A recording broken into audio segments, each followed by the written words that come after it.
buckaroos. This your old pal Gabby Hayes, coming at you with another one of them rip-roaring western yarns. You're darn tootin'. Yes, sirree, Bob.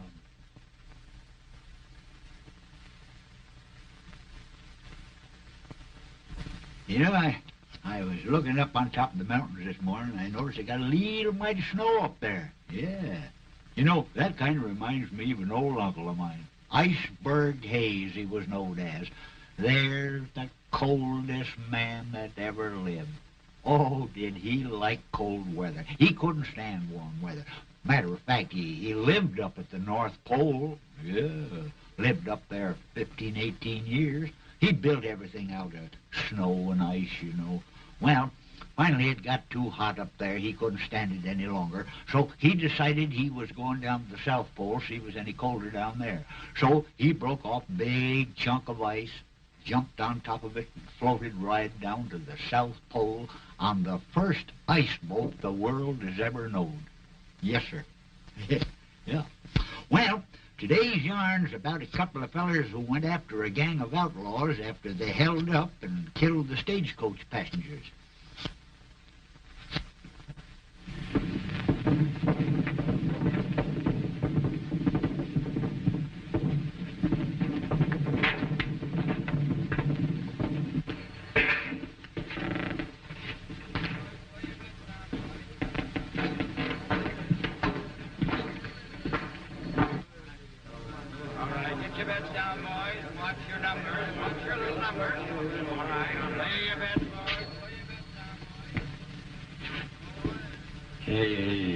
She's pretty, ain't she? Yeah. Make mine a double. 2 sarsaparilla. Go on, you heard me. No, that stuff's only good for a hogwash, and he wouldn't like it. Tuck in your shirt tail, Fuzz. We're not here on a pleasure trip. Why are you forgetting? I ain't forgetting, and my shirt tail's tucked in. All right, we're going to have a visitor in a minute. Now listen, you let me play the hand.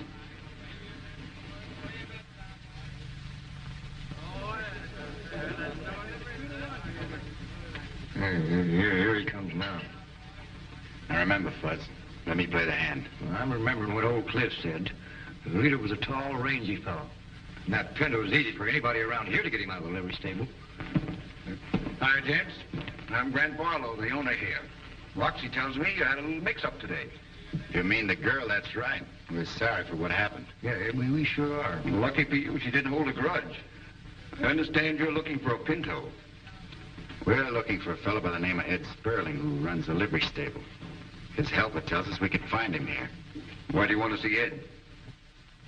We'd like to ask him a few questions. About the Pinto? Yeah, that's right. You're pretty close-mouthed. Are you a lawman? No, just personal. You'll find him at the roulette wheel. Better not spoil his luck. He's winning. Thanks.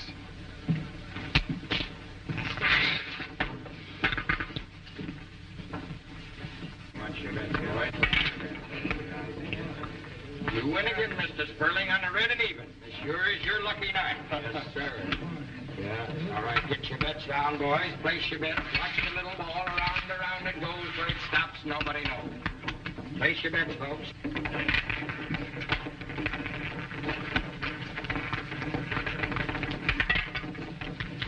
19 on the red. You win again, Mr. Sperling. This sure is your lucky night. Wait up. Yes, sir. Sure is your lucky night. Mr. Sperling, Get your bets down. can I speak to you a minute? Watch your bets, gents. Get them down. Watch the little ball around it goes. Where it stops, nobody knows.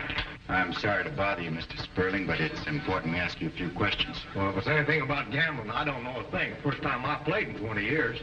Do you own a Pinto horse? Yeah. Want to hire him? Seems like he's in pretty much demand these days.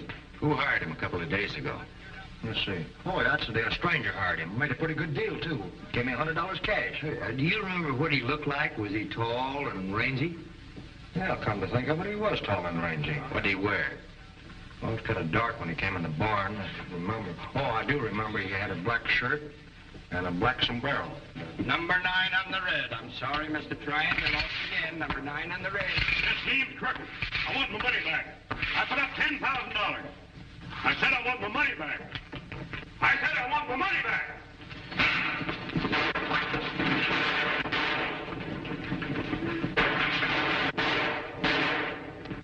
Come on, Fuzz. That's the man we want. Hey, how's this search? Hey, look.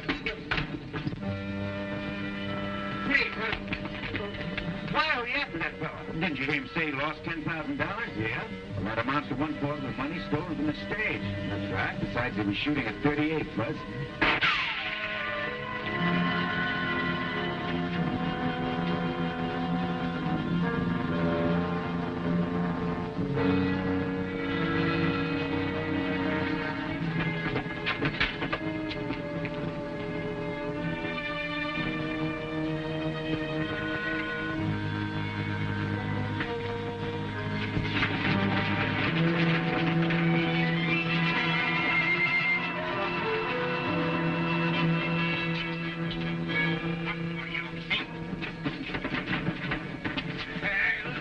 Let me handle this, Billy. I'll loosen up his tongue. Now, wait a minute, Fuzz. He's going to get what's coming to him.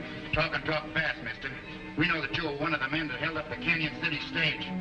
Well, I don't know what you're talking about. Hey, I'll blow up one of his ears. Maybe he can hear better. I'll smash in his teeth. Maybe he can talk better. All right, I'll talk. But you got to see it, I get a fair trial. The others got me into it. You'll get a fair trial. Who were the others? Ben Taggart over at Red Post forced me to go along. He had a lot on me. Who was the leader? The fellow who rode the Pinto pony. Come on.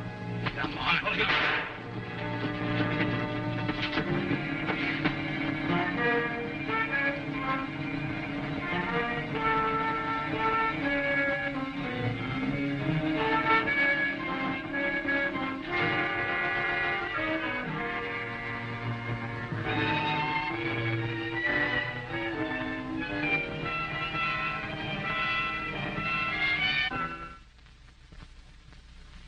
Well, Billy had one of the killers in the name of another, so they set out to find him.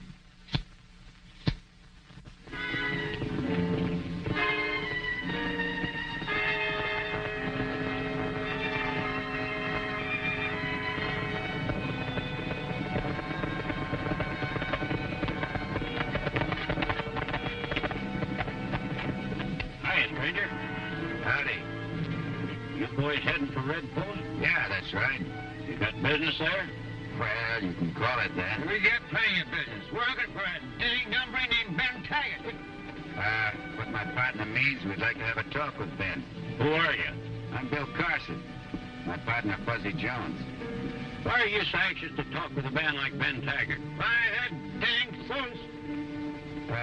Jack Tryon told us to look him up. Yeah? Well, where's Jack now? He's back in Pecos City. Had an accident. He thinks if we get a chance to talk to Ben, we might be able to make a deal with him. What kind of a deal are you figuring on starting? We're not particular. You hear that, Wagner? They're not particular. I guess we better take the boys along with us. Yeah, Ben will be right glad to see them. Come on. Fuzzy, you keep your mouth closed. Well, there's something funny going on. Shut up.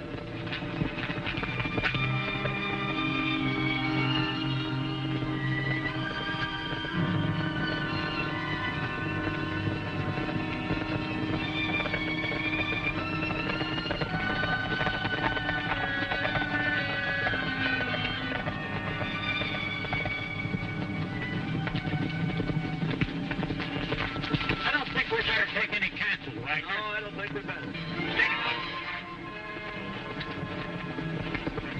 Hey, what are you trying to do here? You heard what I said. Why don't you do what the man tells you, Fuzz? All right. That's better, just in case you get any ideas. Come on, get going. Come on.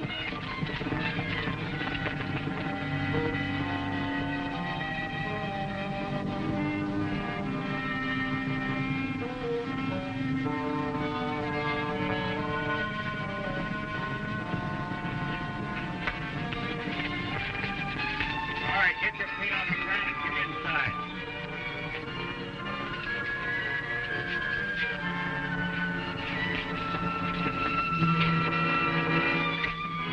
Get in. Who are these men? ran across them on the Red Post Road. They claim Jack Tryon sent them to see you. Yeah? They say their names are Billy Carson and Fuzzy Jones. That's right. Jack Tryon told me we could make a deal with you. We're pretty good gun hands. The best in the country. Well, that's fine. I always like to meet up with good gun hands. Thanks. Especially when they're after me.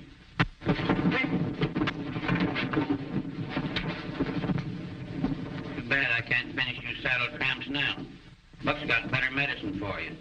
Tie 'em up and throw 'em on their horses. We're heading for Smoky River.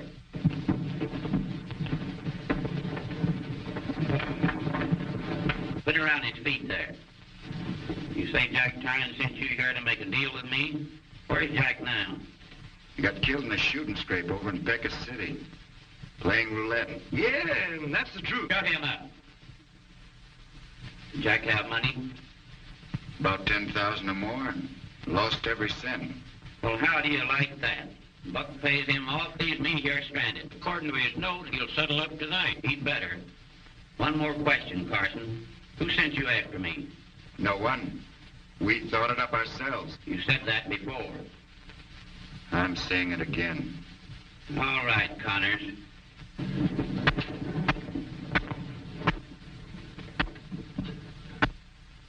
Why, you low-down, white-livered range hogs, tie me loose. Now, tie me the three of you. Shut up. That's enough, Connors. Maybe his tongue's loosened now. I'm asking you once more, Carson. Who sent you after me? Look, Taggart, you can have him beat on me all night. The answer's still going to be the same. I'll tell you why. My niece was on that Canyon City stage, and you killed her along with the rest of them. Well, that makes sense. I can savvy a personal grudge. There's one thing wrong with it. Buck and Luke Gordon did the killing. Luke Gordon. I suppose you're looking for Buck. That's why he wants your carcass for himself. Well, I ain't putting my guns down until the whole bunch of you bone-picking coyotes are brought to justice. And that goes for you, too. Listen to the whiskers run. He's got spunk. It'll be Buck who'll be drilling your hide.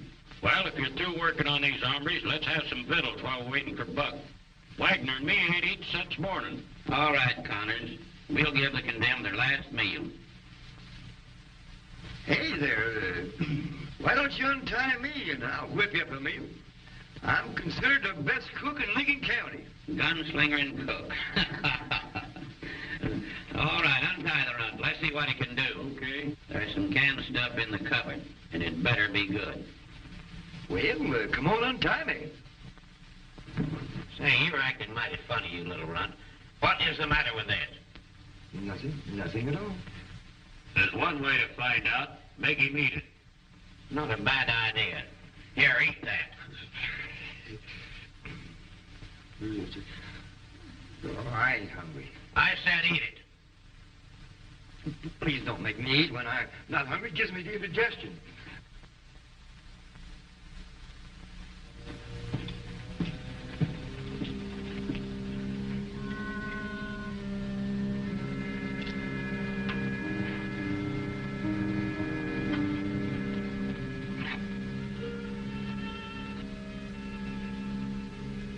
Look what I found.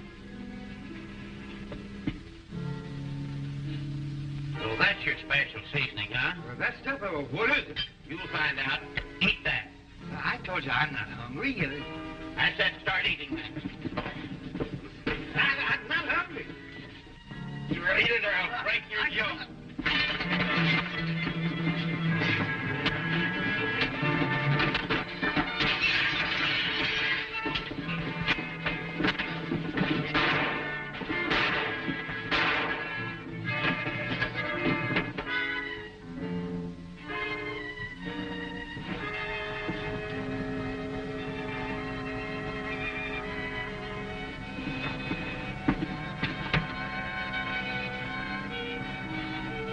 Wait a minute, Connors. Hold it, Carson. There's only one of us. There's only one of us. Sit down, Buzz.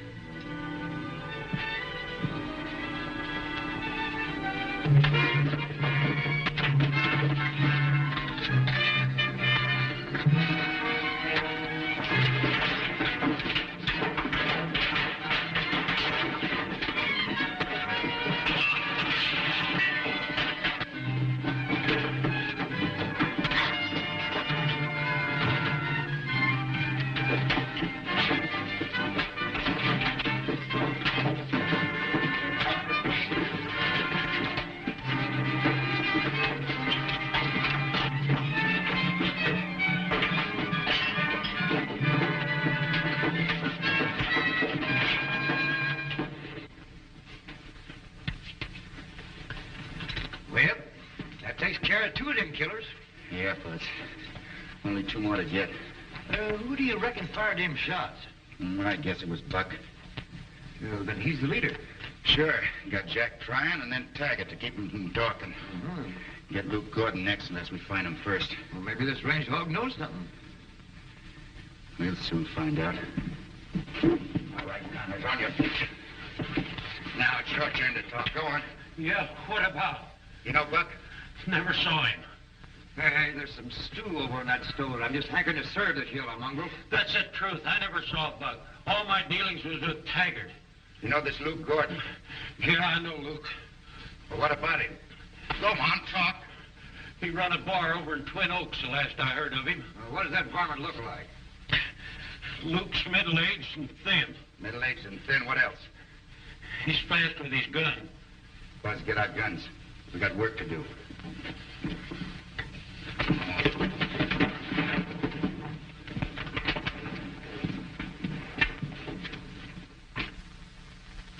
Well, things were working out fine for Billy when all at once he wound up hog-tied with his friend cooking again.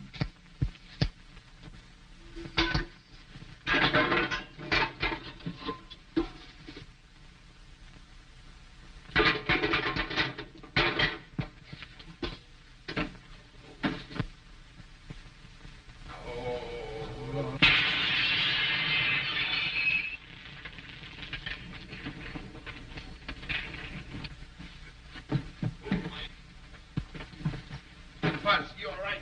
Yeah. Let's get out of here. Here's your gun. Stay where you are and reach. Are you Carson? Yeah, that's right.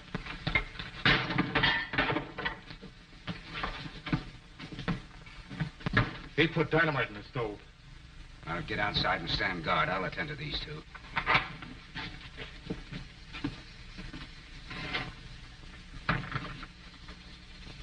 I'm Luke Gordon. Luke Gordon? Yeah. I want to give myself up and beg mercy of the court. It's better than being hunted down and murdered. Well, you're showing good sense. Well, I know you've been after me. I also know that Buck has been after me. Do you mind if I talk a minute? No, go right ahead. Well, 10 years ago, I got mixed up with the wrong crowd down in Texas. Buck James is one of them. We got arrested and sent to the penitentiary. Buck engineered our escape, and when we got out, I came to Smoky River. Went straight and was making good, too, until one day Buck showed up.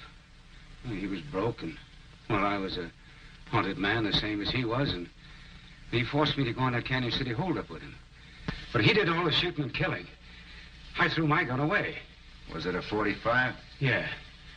Yeah, I found that gun near the holdup. Yeah, but you gotta get me to Canyon City safe.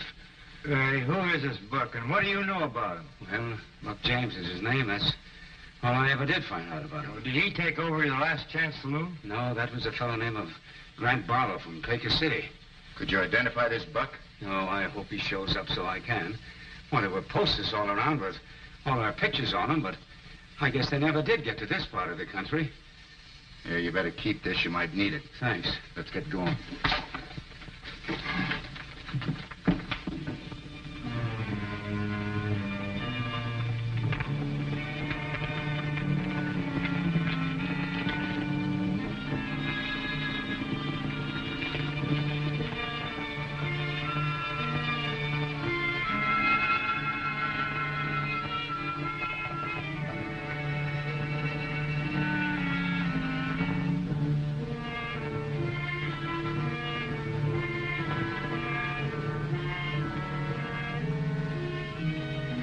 I'd like to go on, but we'll have to give our horses a breathing spell. How much further do you figure it is to Canyon City?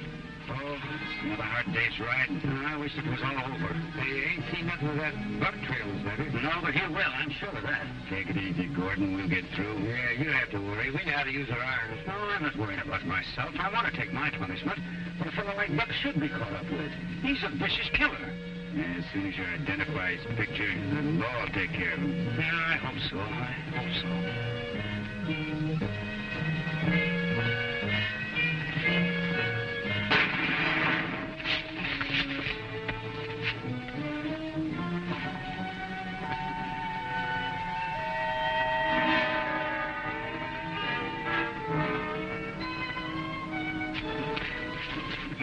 You hurt bad?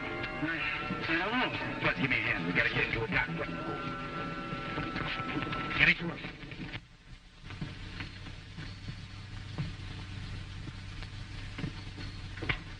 You wear yourself out pacing around like that, Billy.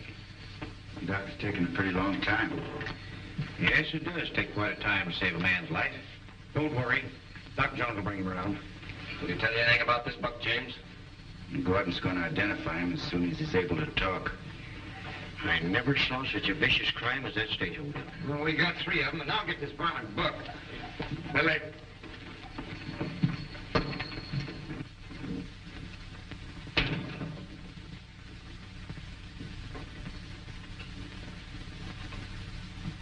Well, we'll soon know, Jim. Yeah.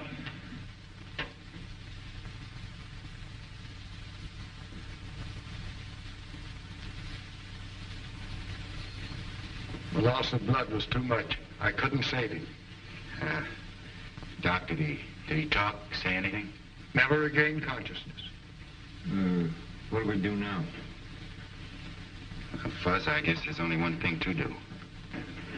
Listen, no matter what I say inside, just act natural. Don't open your mouth, you understand? Come on.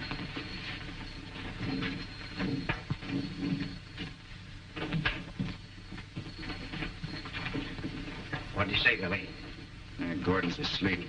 Doc gave him a sedative. About an hour he'll wake up. He'll be able to identify Buck James. Fine. Yeah, great.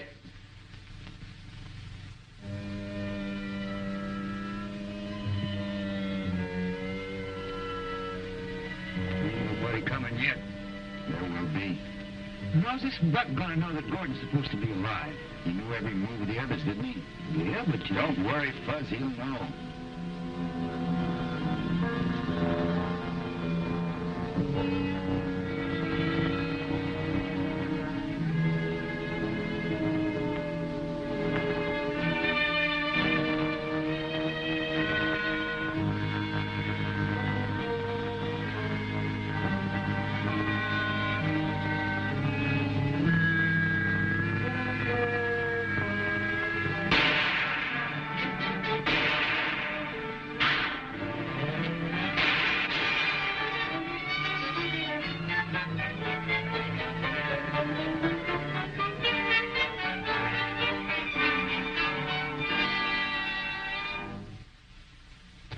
Why, it's Jim Austin, the sheriff's deputy.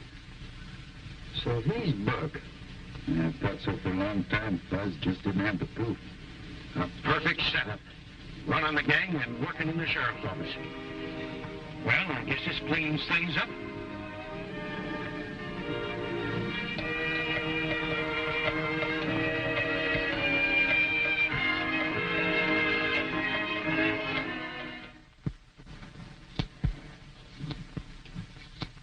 Well, when them fellers held up that stage, I suppose they took the strong box with them. Yeah, of course they did, of course they did. You know, that kind of reminds me of an old uncle of mine. Strong Box Hayes, he was named. He was the greatest collector of boxes in the whole United States and Texas. He used to collect all kinds of them, you know, big ones and little ones, round ones and square ones, all colors, pink, pistachio color, all kinds of them. Well, one time he decided he was going to build a great big house out of boxes. So he made a great big bunch of great big boxes, you know, and he put them on top of each other, had it almost finished when a great big windstorm come along, picked all them boxes up, and they went flying through the air, and they come right down on top of a railroad train, one right after another. Turned out to be the first boxcars the world has ever known. Yes, sir. Well, I reckon that's just about all for today, buckaroos. But I'll be back next week with another rip-roaring Western yarn. Your turn tootin'. Yes, sirree, Bob.